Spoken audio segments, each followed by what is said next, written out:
ਬੇਲੀਓ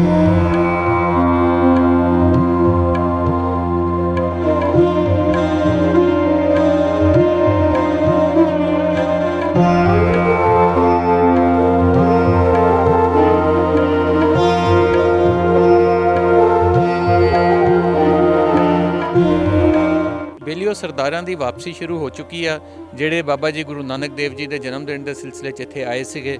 10 ਦਿਨ ਆਪਣੇ ਲਗਾ ਕੇ ਵਾਪਸ ਜਾ ਰਹੇ ਆ ਤੇ ਆ ਤੁਸੀਂ ਦੇਖ ਹੀ ਰਹੇ ਹੋ, ਜਿਹੜਾ ਵੀ ਜਾ ਰਿਹਾ ਵਾ ਸਾਰੇ ਲੋਕੀ ਆ ਕੇ ਮਿਲ ਰਹੇ। ਪਹਿਲਾਂ ਤੇ ਸੜਕਾਂ ਤੇ ਉੱਦਾਂ ਮਿਲਦੇ ਸੀ ਇਹਨਾਂ ਨੂੰ, ਲੋਕ ਫੜ ਕੇ ਮਿਲਦੇ ਸੀ ਕਿ ਤੁਸੀਂ ਆਏ ਹੋ, ਤੇ ਹੁਣ ਜਾਣ ਲੱਗੇ ਇਹਨਾਂ ਨੂੰ ਸਾਰੇ ਰੁਖਸਤ ਕਰ ਰਹੇ ਆ ਤੇ ਅਸੀਂ ਇਹਨਾਂ ਦੇ ਨਾਲ ਪੁੱਛਦੇ ਹਾਂ।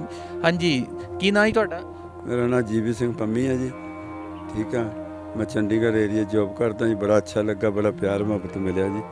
ਤੇ ਉਹ ਦਿਨ ਆ ਗਏ ਨੇ ਰੁਖਸਤ ਹੋਣ ਤੇ, ਜਿਵੇਂ ਘਰੇ ਕੁੜੀ ਨੂੰ ਡੋਲੀ ਦਾ ਟਾਈਮ ਆ ਜਾਂਦਾ ਸਾਡੇ ਵੀ, ਤੇ ਕੋਈ ਸਾਡੇ ਤੋਂ ਵੱਧ ਘੱਟ ਬੋਲਿਆ ਗਿਆ ਹੋਵੇ, ਉਹਦੀ ਅਸੀਂ ਤੁਹਾਡਾ ਦਿਲ ਦੁਖਿਆ ਹੋਵੇ ਤੇ ਉਹਦੀ ਅਸੀਂ ਮਾਫੀ ਮੰਗਦੇ ਹਾਂ।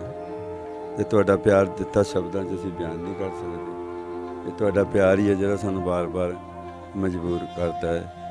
ਦੇਖੋ ਨਾ, ਹੁਣ ਤੁਸੀਂ ਜਾਣ ਲੱਗੇ, ਪਿਛਲੀ ਵਾਰੀ 19 'ਚ ਆਏ ਹਾਂ, ਤੀਜਾ ਚੱਕਰ ਹੈ ਜੀ। ਹਰ ਵਾਰੀ ਸਾਨੂੰ ਅੱਛਾ ਲੱਗਦਾ ਤੁਹਾਡਾ ਆਉਣਾ। ਤੁਸੀਂ ਜਾਣ ਲੱਗੇ ਸੀਗੇ ਤੇ ਤੁਹਾਨੂੰ ਆਮ ਲੋਕ ਵੀ ਮਿਲ ਰਿਹਾ, ਮੇਰੇ ਖਿਆਲ ਨਾਲ ਜੋ ਕੋਈ ਵੀ ਤੁਹਾਨੂੰ ਜਾਣਦਾ ਨਹੀਂ, ਪਰਸਨਲੀ ਦੇਖੋ ਕਿਸੇ ਨਾਲ ਨਹੀਂ, ਸੁਣ ਕੇ ਆ ਜਾਂਦੇ ਨੇ ਇਹ ਲੋਕ ਇੱਧਰੋਂ ਉੱਧਰੋਂ, ਤੇ ਸ਼ਬਦਾਂ 'ਚ ਬਿਆਨ ਨਹੀਂ ਕੀਤਾ ਜਾ ਸਕਦਾ ਇਹਨਾਂ ਦਾ ਜਿਹੜਾ ਪਿਆਰ ਮੁਹੱਬਤ ਹੈ।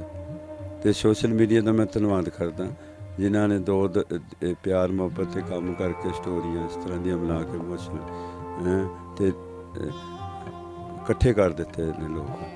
ਉਹਦੇ ਲਈ ਤੁਸੀਂ ਵਧਾਈ ਦੇ ਪਾਤਰ ਹੋ ਪੰਜਾਬੀ ਪਰਿਵਾਰ। ਮੈਨੂੰ ਇੱਕ ਦੱਸੋ ਜੀ, ਸਾਡੇ ਵੀ ਬੱਚੇ ਬਾਹਰ ਨੇ, ਹੋਰ ਯਾਰ ਦੋਸਤ ਆਉਂਦੇ ਜਾਂਦੇ ਨੇ। ਮੇਰੀ ਗੱਲ ਹੋਈ ਸੀ ਇੱਕ ਵਾਰੀ, ਕਹਿੰਦੇ 19 'ਚ ਗਏ ਫਿਰ ਜਾ ਰਹੇ ਹੋ। ਮੈਂ ਯਾਰ ਉਹ ਕਿਹੜਾ ਦੇਸ਼ ਹੈ ਜਿੱਥੇ ਲੋਕੀ ਦਾਵਤਾਂ ਪਿੱਛੇ ਉਹ ਕਿਹੜਾ ਦੇਸ਼ ਹੈ ਜਿੱਥੇ ਤੁਸੀਂ ਸੈਲੀਬ੍ਰਿਟੀ ਬਣੇ ਹੋ? ਉਹ ਕਿਹੜਾ ਦੇਸ਼ ਹੈ ਤੇ ਤੁਹਾਨੂੰ ਲਿਫਟ ਦੇਣ ਪਿੱਛੇ ਲੋਕ ਲੜਦੇ ਹੋਣ?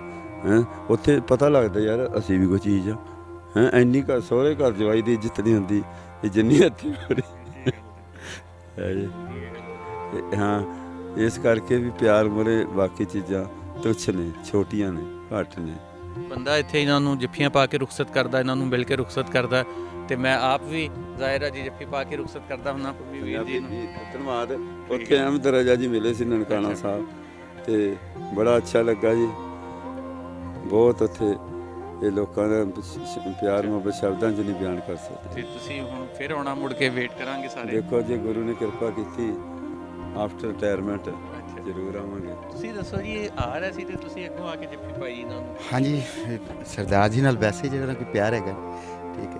ਤੇ ਸਾਡਾ ਕਲਚਰ ਔਰ ਦੁਨੀਆ ਨੂੰ ਦਿਖਾਉਣਾ ਚਾਹੁੰਦਾ ਕਿ ਅਸੀਂ ਸਾਨੂੰ 1965 ਦੇ ਵਿੱਚ ਨਹੀਂ, ਸਾਨੂੰ 1971 'ਚ ਨਹੀਂ, 1972 'ਚ ਨਹੀਂ, ਬਲਕਿ 47 ਤੋਂ ਬਾਅਦ ਵੀ ਇਹੋ ਹੀ ਸਾਡਾ ਪਿਆਰ ਹੈਗਾ, ਠੀਕ ਹੈ, ਔਰ ਰਹੇਗਾ ਇੰਸ਼ਾਅੱਲਾ ਤਾਲਾ, ਕਿਉਂਕਿ ਪੰਜਾਬੀ ਕਲਚਰ ਹੈ ਸਾਡਾ ਤੇ ਪੰਜਾਬ ਦੇ ਨਾਲ ਦਿਲੋਂ ਮੁਹੱਬਤ ਹੈ। ਪੰਜਾਬੀ ਕਲਚਰ ਆ ਤੇ ਪੰਜਾਬੀ ਦਾ ਜਿਹੜਾ ਤੇ ਪੰਜਾਬੀਅਤ ਦੀ ਸਾਂਝ ਆ ਉਹ ਤੇ ਰਹਿਣੀ ਆ, ਤੇ ਪਿਆਰ ਤੇ ਬਰਕਰਾਰ ਰਹਿਣਾ।